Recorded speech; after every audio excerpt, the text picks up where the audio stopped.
Welcome back, focused learners. Today, we're completely eliminating one of the most common and, frankly, most frustrating translation traps for anyone learning Portuguese. If you've been on this language journey for a while, you already know that translating word for word from English, it often leads straight to confusion. The mechanics of the languages are just built differently. So today, in this explainer, we're targeting a specific verb that trips up almost everyone, from beginners to advanced speakers who still kind of slip up in casual conversation. We're going to break it down conceptually, structure it perfectly in your mind, and make sure you never second-guess yourself again when you're trying to express this single, seemingly simple idea. So how exactly do you translate the English verb to meet into Portuguese? It seems like a super simple question, right? But here's the major dilemma.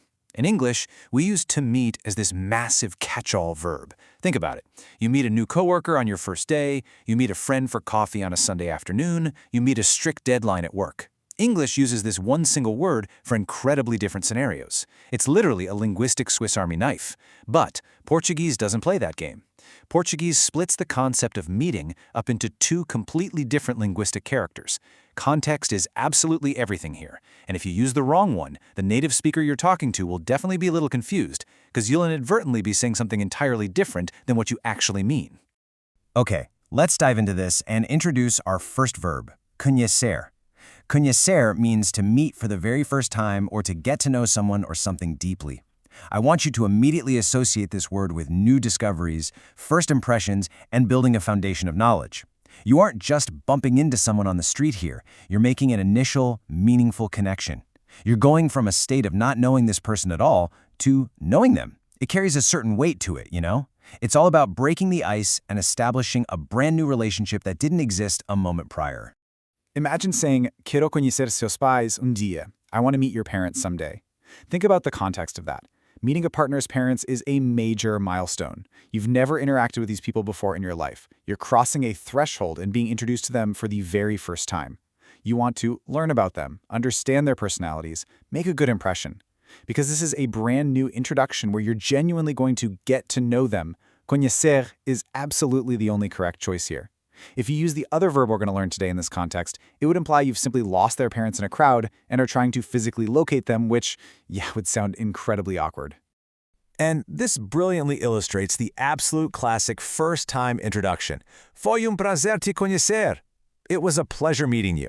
Imagine you've just finished that high-stakes dinner with the parents we just talked about, or maybe you've just shaken hands with a new colleague at a networking event.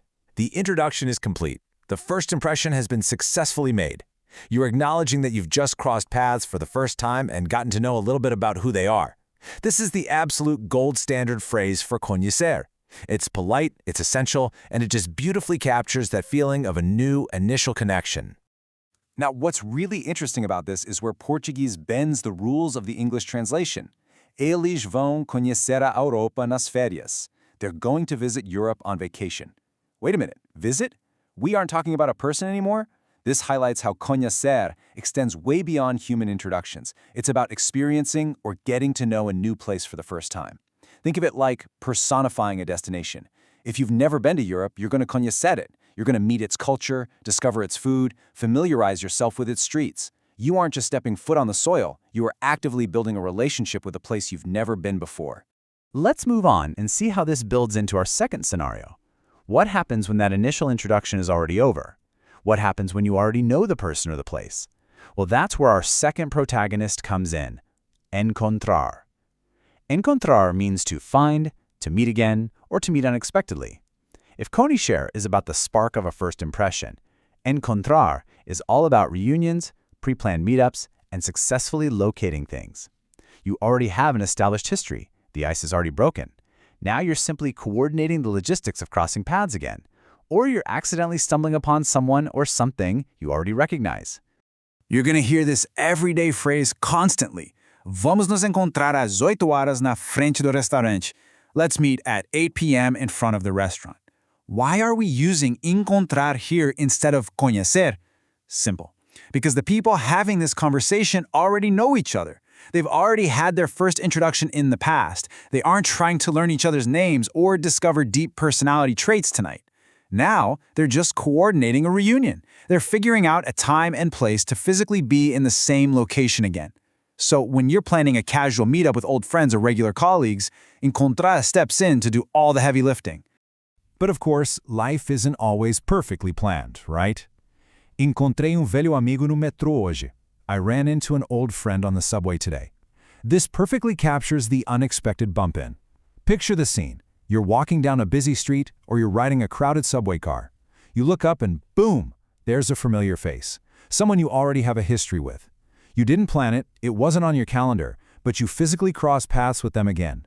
Because they're an old friend, someone you already used conhecer with years ago, the sudden, surprising act of running into them is strictly an encontrar situation. And we absolutely can't forget this crucial, very literal application. Não consigo encontrar minha carteira.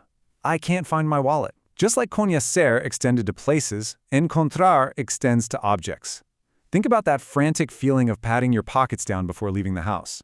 You know what your wallet looks like. You already own it. You already have a relationship with it. Now you're just trying to physically locate it in space. It is the direct translation for the verb to find. When you're looking for your lost keys, your missing phone, or your wallet, you're trying to encontrar them. You're literally reuniting yourself with your lost belongings. So, the crucial point is this. If you take away just one framework from this explainer, make it this one right here. This is the ultimate climax showdown between these two words, and it anchors the emotional beats perfectly. Conhecer is heavily tied to the concepts of new and deep. It's the very first time, it's getting to know a person on a deeper level or immersing yourself in a brand new place you've never visited. Encontrar, on the other hand, is firmly anchored to again and found. It's meeting up with friends again, bumping into someone you already know unexpectedly, or literally finding a physical object you misplaced. Once you frame this mental model as new versus again, the rules stop feeling like strict grammar and instead become a natural, permanent part of your vocabulary. Mastering these nuances conceptually is fantastic, but let's be real, it's just the beginning. The creators of our source material point out that the absolute best way to internalize these rules, so you don't even have to think about them, is to practice them actively with native experts. In fact, their language platform allows you to reach out and book a free trial class. It's a seriously great opportunity to put conhecer and encontrar into real-world practice, have actual conversations, and make mistakes in a safe environment until the distinction just becomes second nature. I want to leave you with this final provocative thought for the week. Who will you conhecer next, and what will you encontrar on your Portuguese journey? Really think about that as you navigate your day-to-day life.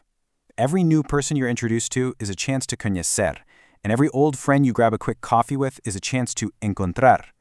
Language isn't just about memorizing rules from a textbook. It's about fundamentally changing the way you look at and categorize your daily interactions. So keep learning, keep practicing those conversations, and I'll see you in the next explainer.